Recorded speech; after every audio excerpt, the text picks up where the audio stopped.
remember what day this is. Maybe like day 26 or something like that. If Friday was day 23, that seems like it checks out.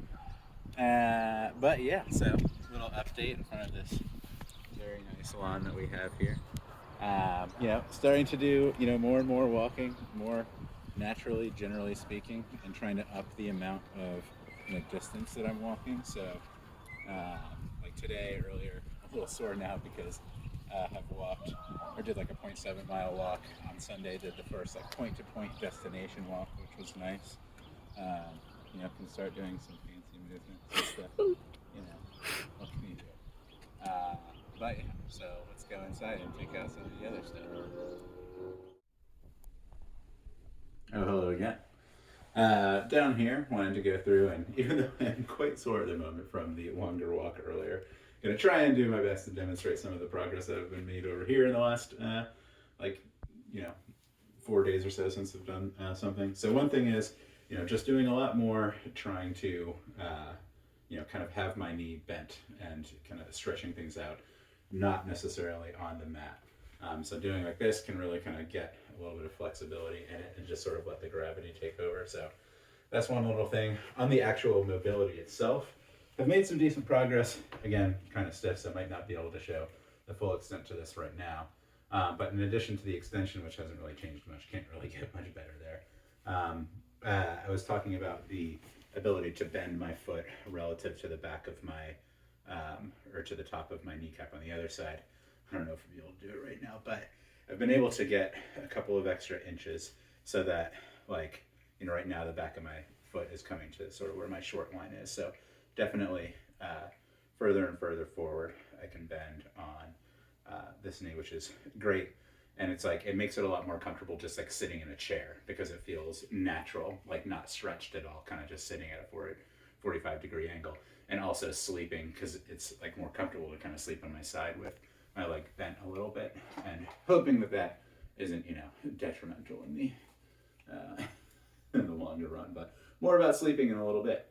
But yeah, back over here to PT Patty, we'll also be able to see I've changed some of the exercises that I do as part of my normal PT.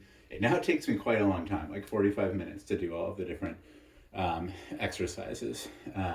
Because some of them are tougher and I need to kind of break in between a number of them. But the big things right now that I'm trying to work on are, like, in addition to obviously like the foot raise stuff that I'm always kind of to work on, is really the calf. So calf is definitely the thing that is preventing me from moving around most naturally, I think, right now. Because things like stairs, you might not think about it, like, but when you walk upstairs, usually you don't put like the bottom of the heel of your foot on the step, like you kind of walk up on the balls of your feet. And so trying to get more natural about walking up and down the stairs and stuff seems like it's very largely about just exercising the calf and getting that reactivated.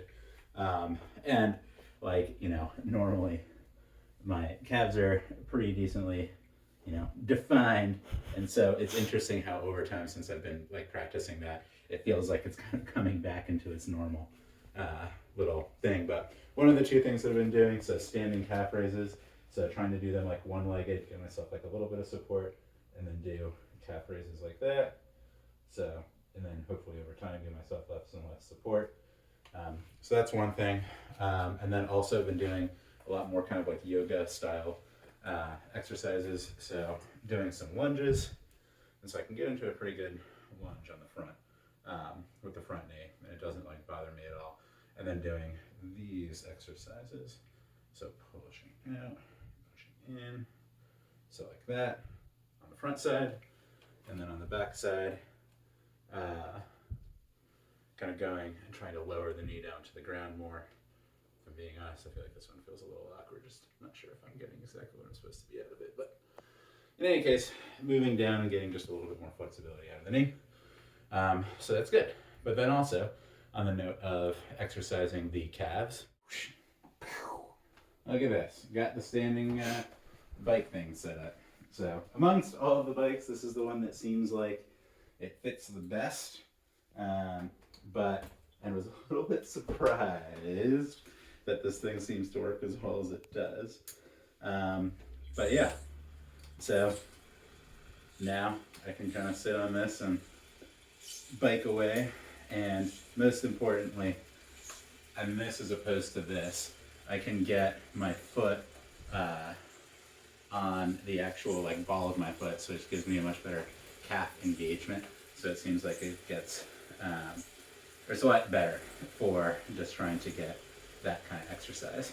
So yeah, the right way I can sit here. I don't know how people do these things on like Zwift and Peloton for endless amounts of time, but yesterday I did manage to, I'm bleeding, so that's fun. But yesterday I did manage to do like 12 minutes on it.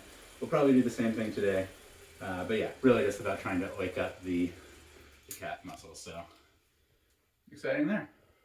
Right, well, now that I have bandaged myself from apparently cutting myself from putting this bike thing up here, might as well do my actual like recorded thing from on top of the bike.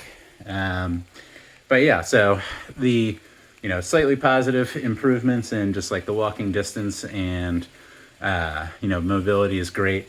But the last few days have been real bullshitty since the last update. So been very, very hard to sleep because of nerve pain again, which is frustrating that it's kind of coming back to that.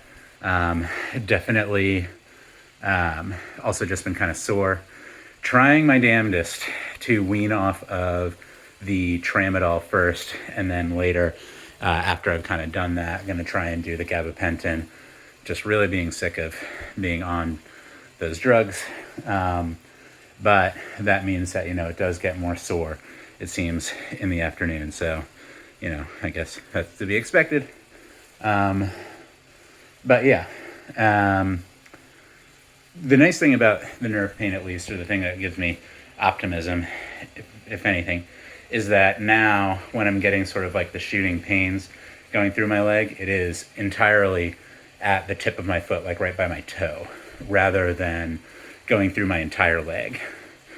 That makes me hopeful that maybe that means that it's like right at the end, and that's kind of like the last place it needs to heal, but we'll see how that plays out. Also, this thing can really get some exercise if you go into it. But yeah, that's probably about it for the updates. Day 27, I think I recalculated. Did I get blood on the ceiling? Look at that. How the fuck did that happen?